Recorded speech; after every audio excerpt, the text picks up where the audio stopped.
কোরআনের হাদিস মানুষের কাছে বর্ণনা করে মানুষকে হাদিস শিক্ষা দেয়। কাল হাসরের দিনে কিছু মানুষ উঠব, কিছু আমল নামা নিয়ে যোগ্যতা নাই, আমলে ভরপুর। এই কাজ করার যোগ্যতা নাই, আমলে ভরপুর।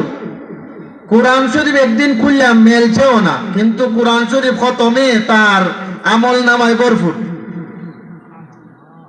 যখন এই আমল নামাটা দেখাইবা যে নেন তোমার আমল নামা, তখন দেখে কইব না এটা আমার আমল নামা না। বলে এটা তোমার আমল নামা না কেন? বলে এটা আমার আমল নামা হইতেই পারে না, আমি তো কোরআন শরীফ পড়ি নাই, এত খতম এগুলা আমার আমল নামায় আসা অসম্ভব, এই আমল নামা আমার না। বলে এটাই তোমার। তখন এই বান্দা জিজ্ঞাসা করব যে আল্লাহ এই আমল নামা কিভাবে হাইলো?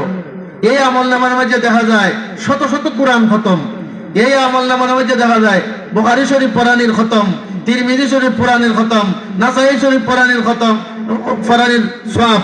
এইরকম অনেক সহযোগিতা করছি।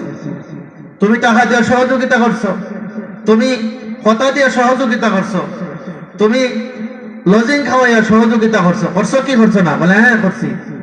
এই আমল নামা, এই সহযোগিতা পাইয়া তালেবে ইলমরা মাদ্রাসাত লেখাপড়া করছে, লেখাপড়া হইয়া তারা বড় বড় আলিম হইছে, বড় বড় মাদ্রাসাত পড়ায়, বুখারী, তিরমিজি, নাসাই, ইবনে মাজাহ, আর অনেকে হাফেজ কোরআন হইছে, এরা কোরআন শরীফ পড়তেই আছে, এরা ছাত্ররা ছাত্ররা পড়াইতেছে, এরা ছাত্ররা পড়াইতেছে।